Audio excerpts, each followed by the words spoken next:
শুভ সকাল বন্ধুরা, আমার নতুন ইউটিউব চ্যানেল সুপর্ণাস ওয়ার্ল্ডে তোমাদের স্বাগত। কেমন আছো সবাই? আশা করি সবাই খুব ভালো আছো। আমিও ভালো আছি বন্ধুরা। আজকে শনিবার, এখন বাজে সকাল 8:30টার মতো। খুব ঠান্ডা পড়েছে, তাই একটু আজকে এমনিতেও ছেলের স্কুলও ছুটি, তাই আজকে একটু দেরি করে উঠলাম। চলো, উঠে আগে আমি বিছানাটা সুন্দর করে গুছিয়ে নিই। আমার আবার বিছানা সুন্দর করে না গোছালে আমার ভালো লাগে না।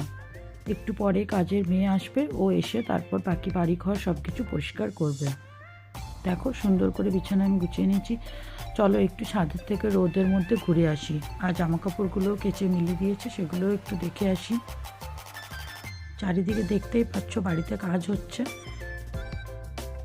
অনেক দিনের পুরনো বাড়ি তো, তাই একটু মেনটেন করে না রাখলে নষ্ট হয়ে যাবে, সেই জন্য বাড়িতে আবার নতুন করে সব কিছু রেলের কাজ হচ্ছে। দেখো, ছেলে ব্রাশ নিয়ে ছাদে চলে এসেছে। শীতের সকাল, দেখতেই পাচ্ছ চারিদিকটা কত সুন্দর। ছাদে প্রচুর হাওয়াও দিচ্ছে, ঠান্ডা ঠান্ডা হাওয়া।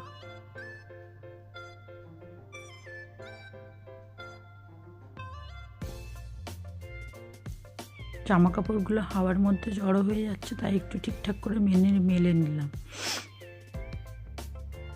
এই শীতের সকালে রোদটা বেশ ভালোই লাগছে।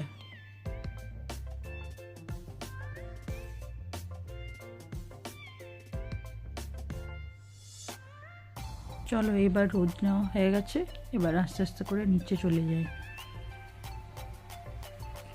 নিচে এসে দেখি মা বেসনের গরম গরম ফুলুরি ভাজছে। মা এটা দারুণ বানায়।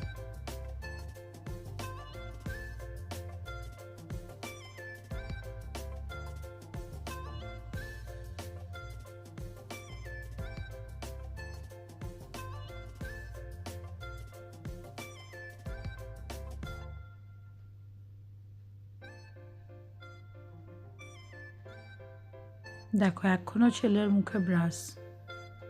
এবার আর সারাদিন ভিডিও করে ওঠা হয়নি। এখন রাত্রি 9টা বাজে। মাকে বললাম একটু চা করে দিতে, একটু চা খাওয়ার জন্য। ঠান্ডার মধ্যে একটু চা খেতে ভালোই লাগে, গরম গরম চা খেতে। তারপর সব কাজ সেরে বিছানাটা গুছিয়ে নিলাম। বিছানা করেই তো দেখতে পাচ্ছ মা আর শম্পু শুয়ে পড়েছে। আজকের ভিডিওটা আমি এখানে শেষ করলাম। যদি তোমাদের আমার এই ভিডিও ভালো লেগে থাকে তাহলে প্লিজ লাইক